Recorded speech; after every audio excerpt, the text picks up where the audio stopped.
Alright, so saved this from scrap the other day because it just seemed too cool to go to scrap, and then been doing some research the last few days to figure out what it is.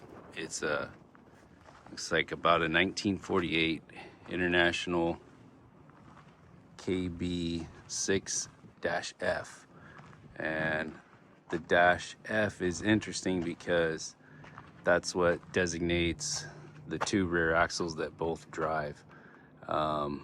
A KB6 it's rated for 28,000 pounds, but it's a lighter duty, like a medium duty truck, so it's kind of unusual for it to have two rear drivers on there. I've only been able to find a couple of them on the internet, social media, everywhere I could look, YouTube, in the last few days since I've had it.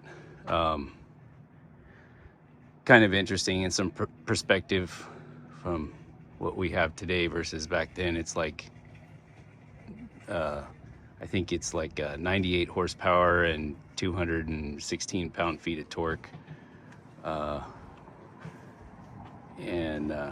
inline 6-cylinder.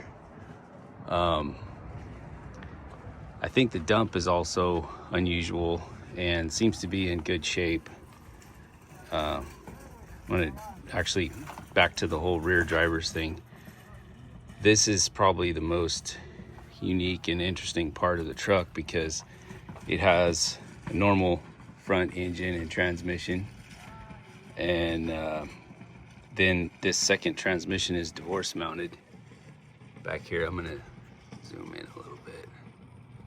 You can see the driveline coming from the first transmission. It comes into this box, which everything appears to be in really good shape. Low use. The odometer says like 3,999 miles. But this box splits the drive shafts, and they go back. Should have started this part from the other side. Let me walk around here. Zoom back out a little. I think the dump box used to be taller, and they cut the sides down about half high, probably because it was getting too heavy, or they needed to be able to throw stuff in by hand, or had a tractor that didn't go up high enough to load it. But so back to the splitter for the drive lines. It has two that come out, and the left one, or the further one, goes to that first differential, and the second one goes to a carrier bearing on the first differential, and then over and back to the rear differential. So it uses essentially regular medium duty 6-lug axles instead of like semi-truck twin screw style axles, and kind of unusual, I guess. Like I said, I haven't been able to find much on them. I ordered a repair manual for the KB series of trucks on eBay. There's a 1967 tow motor there that I raised the bed up with, and coincidentally I went to lower it down on that pipe for a brace rod there, safety rod holding it up, and the hydraulics held, at least for a while. I went and hit the lever and they came down a little bit. So pretty cool, pretty interesting. Driver's side is kind of the more complete side. Had magnetic signs on the door, or a sign back in the day. Let's see if we can get a little look at the dash there. Gauge cluster.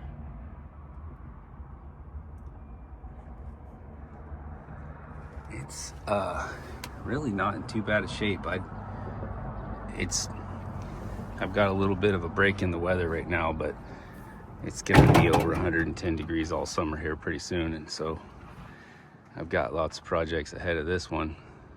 So I don't know what I'm even gonna do with it.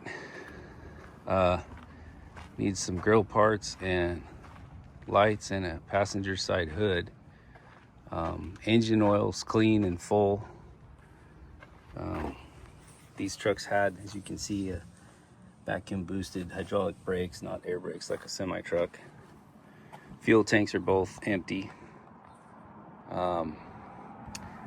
Has of course a PTO that has a drive line that goes to this hydraulic pump, and it looks like there's no separate levers on the truck for the control valves for the dump up and down. I think it's all integral into the hydraulic pump here.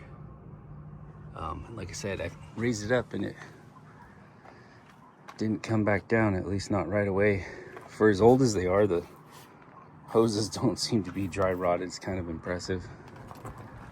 The only thing that doesn't look, you know, kind of fresh and low mileage and original that I can see on it is the hinges for the dump back here. These look like they've been kind of cut, modified, replaced, changed, something like that. I can't really tell what, but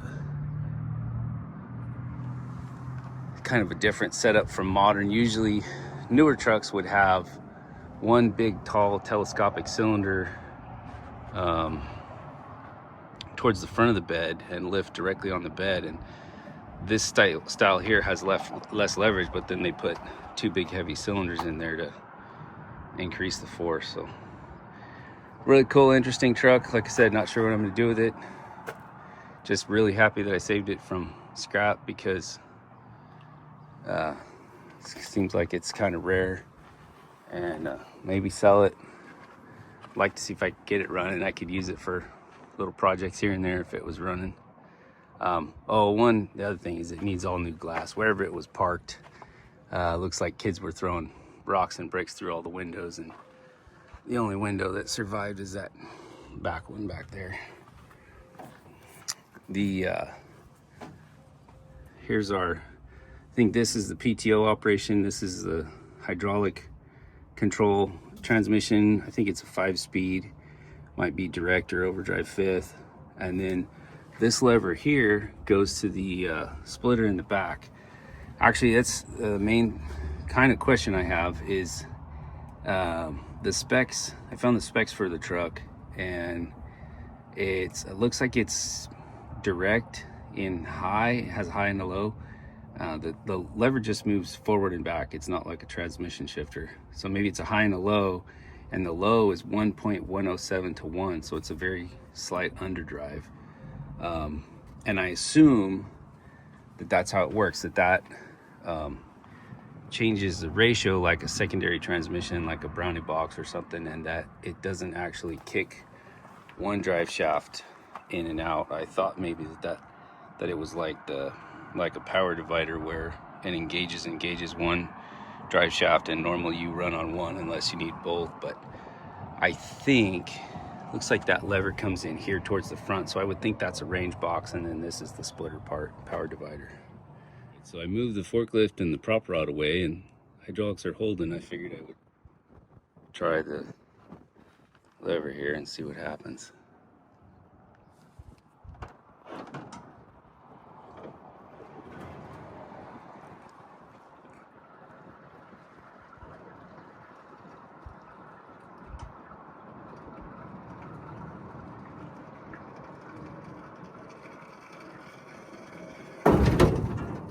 Very cool.